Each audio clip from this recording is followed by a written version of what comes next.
Hi Bobcats. In this video, we're going to merge what we've been learning about acids in this chapter with what we learned about equilibrium in the previous chapter. Our objective is to demonstrate how the equilibrium constants for weak acids and weak bases can be used to calculate pH. In this video, we'll only be doing acids. We'll pick up bases in a little bit. I'd like to revisit this diagram that we looked at right at the very beginning of chapter 16. I can use a little bit different terminology now and talk about these things a little differently. For a strong acid, we know that as soon as that strong acid hits water, it's going to fully dissociate and we're going to end up with nothing but H plus ions and the conjugate base A minus present in the container. HA is our generic placeholder for an acid. In the case of a strong acid, we'll be looking just at H plus and A minus. However, for a weak acid, instead, what's going to happen is that our generic acid HA sets up an equilibrium with H plus and the conjugate base A minus. And the equilibrium constants tend to be very small, telling us that the equilibrium greatly favors the molecular form or the HA form, with just a little bit of stuff being in the conjugate base form and releasing protons. If we were going to calculate a pH for these two solutions, it's going to be a very different process. When we're talking a strong acid, we can say, since pH is equal to minus the log of the hydrogen ion concentration, well, that hydrogen ion concentration will be numerically equal to the concentration for the acid. So that'll be minus the log of HA. We can do that because it fully dissociates. There is no HA in solution, it is all H plus. But with weak acids, that's not the case. We are going to have to do an equilibrium calculation in order to find the equilibrium value of H plus. So the concentration of H plus at equilibrium is what is going to go into the equation for pH. So the pH is minus the log of the concentration of H plus at equilibrium. So one of the most important steps, if you're looking at a problem that says find the pH of this acid, that most important step right at the beginning is to determine if it's a strong acid or a weak acid. Because with a strong acid, you use the given molarity in the pH equation and life is good. But with a weak acid, we're going to have to set up an ice chart and find H plus at equilibrium. When a weak acid establishes an equilibrium, chemists have two different formalisms for talking about this.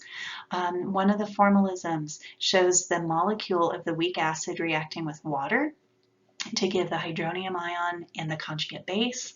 But the one that I prefer to use, just because it's a little bit simpler, is HA, the molecular acid, in equilibrium with H plus the conjugate base, acknowledging, of course, that H plus ions are not free in water. If we're going to write our Ka expression, for the way I usually do it, we're going to end up with Ka is equal to H plus times A minus over HA. If you do it with the hydronium concentration, water does not appear in our equilibrium expression because it is a pure liquid. And so if you just acknowledge that the hydronium ion concentration and the H plus ion concentration mean the same thing, these two expressions are equivalent no matter which way you set up your equilibrium reaction. I've got a couple more slides just trying to round up a bunch of stuff about Kas and weak acid equilibria before we get to some actual calculations, so bear with me for just a moment. One of the things to keep in mind is the relative size of Ka. You may be given two different acids and asked which one of these is stronger, which one of these is weaker, which one of these has a lower pH, which one of these has a higher pH. It all boils down to the size of the Ka if they are both weak acids. The one that has a bigger Ka means that it has more products at equilibrium compared to the other one, which means more molecules have ionized or dissociated. That makes it, relatively speaking, a stronger acid. The one that has a smaller Ka means that compared to the other one, it has more molecules stuck together in that HA form at equilibrium. It's going to be a weaker acid. So you will sometimes be asked to make those comparisons, and you've got to look at how big the Ka is. Another thing that you will sometimes be asked about is the percent ionization. If you drop down here to this first equation, the percent ionization, or sometimes they'll say percent dissociation, will be given by how much of the stuff actually ionized or dissociated divided by how much you started with times 100. To put this into the language of our ice charts and such, the percent ionization will be equal to the H plus ion concentration from your equilibrium line divided by your initial molecular HA concentration times 100. And almost always, the way these ice charts get set up, that H plus equilibrium value will be X as you're solving for X. And again, just keep in mind that the more that ionizes means that it's a stronger acid. So a larger percent ionization goes with a stronger acid and a larger Ka. A smaller percent dissociation means that it's a weaker acid, and that goes with a smaller Ka. In this example, we have a 0.02 molar solution of niacin, and we're told its pH is 3.26. From this pH, we are able to find the concentration of the H plus ion at equilibrium. So that'll go on the E line of our ice chart. We're asked to find Ka for niacin and the percent dissociation. So we're going to have niacin, which is our generic weak acid, HA, in equilibrium with H plus its conjugate base, A minus. We will have initial values, change values, and equilibrium values. Initially, the niacin is 0.02. H plus is 0 and A minus is 0. So in order to reach equilibrium, this has to go to the right. If you calculated Q for our initial conditions, Q is 0. That's definitely going to be smaller than our K. Even though we don't know what K is, 0 will be smaller. And so it's got to go in the forward direction. So we're going to lose some HA, we're going to gain some H plus and some A minus. So at equilibrium, we will have 0.02 minus X, X, and X. However, that pH lets us get a number for H plus at equilibrium, which is X. So from the pH, let's see, do I really have enough room down here? I'm going to try this. The hydrogen ion concentration at equilibrium is going to be 10 to the minus pH.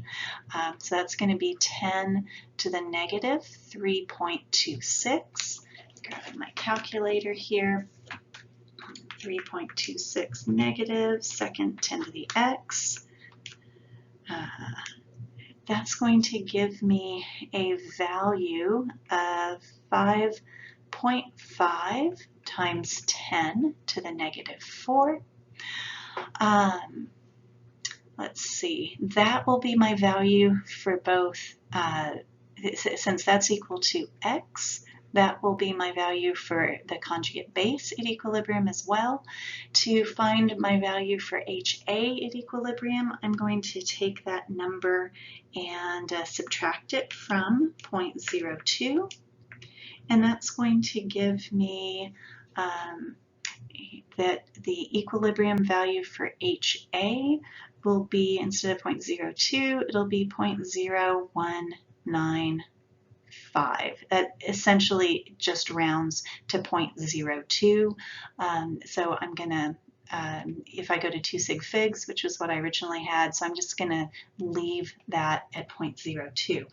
The fact that that initial concentration rounds to, or that the equilibrium concentration rounds to be equal to the initial concentration is showing you just how little of this acid actually ionizes. It's so small that it's not within, it's not measurable within the significant figures rules. So our Ka expression will be H plus times A minus all divided by HA. So that will be 5.5 times 10 to the negative 4 quantity squared, since H plus and A minus both equal that, and all divided by 0.02. All right, let me